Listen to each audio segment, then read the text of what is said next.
Hello, this is Mark Wildman of Wildman Athletica, and today we are going to introduce the half kneeling clean.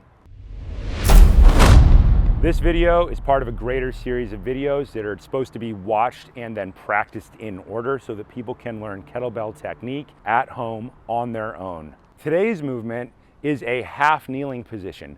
Think of this as the bottom of the lunge. In previous videos, we had done a lunge, put our knee on the ground, and then stood up. In this drill, we are just going to be doing a kettlebell clean in the bottom of the lunge with the knee all the way down on the ground. If people have trouble learning to fire their glutes in specific actions, we continue to make drills where we break apart the positions and we have people work on their basic movements like the clean in these different bases of support so that their glutes learn to fire differently, so the movement of the hip snap changes, so that the core is in a different position. And every time we change that position, you learn to fire your core better and you learn to breathe better. Step up to your kettlebell, put the kettlebell directly between the insteps of your feet.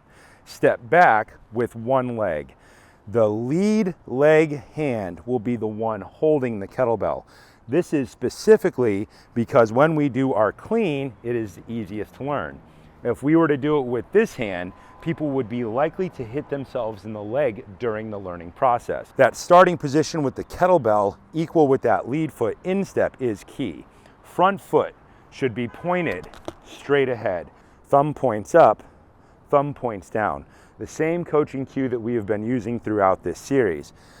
Same idea, we are gonna push the weight back, keep the kettlebell close to your body, elbow stays close to hip. Drive the hip forward, elbow stays close, catch. The rack position continues to be the same. We are changing the base of support, but the clean stays the same. Thumb points up, thumb points down, hip drives back slightly. It's now in flexion.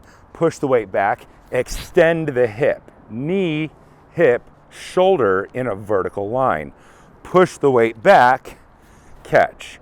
As we push the weight back, hip goes back, hip goes forward, catch. Hip goes back, hip goes forward, catch. Hip goes back, hip goes forward, catch. When we put the weight down, push the weight back, set the weight all the way down in line exactly where you picked it up, in line with the instep of the lead leg. On the other side, instep of your foot and the kettlebell are equal. Step back, put your knee on the ground, drive back. 90 degrees with the lead leg, 90 degrees with the rear leg. Lead leg hand, thumb points up, thumb points down. Push the weight back, catch.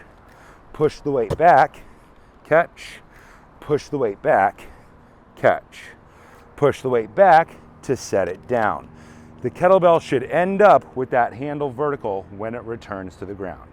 The beauty of kettlebells is that they are easy to swing in a bunch of different positions. The standing position, the lunge position, now the half kneeling position, the bottom of the lunge. We are deviating from a vertical spine from our hip. Our spine is not moving, it is our hip that is doing the job. We are working on developing athletic skill by developing our basics and then by repeating them and combining basics in different ways. You need to make sure you are doing an equal number on both sides of the body. In the beginning, putting your knee down on the ground like this is challenging for most people. So most people will need to put something under their knee, whether it be an ab mat or a folded up towel or a couch cushion. Something underneath the knee to keep it from grinding into the ground.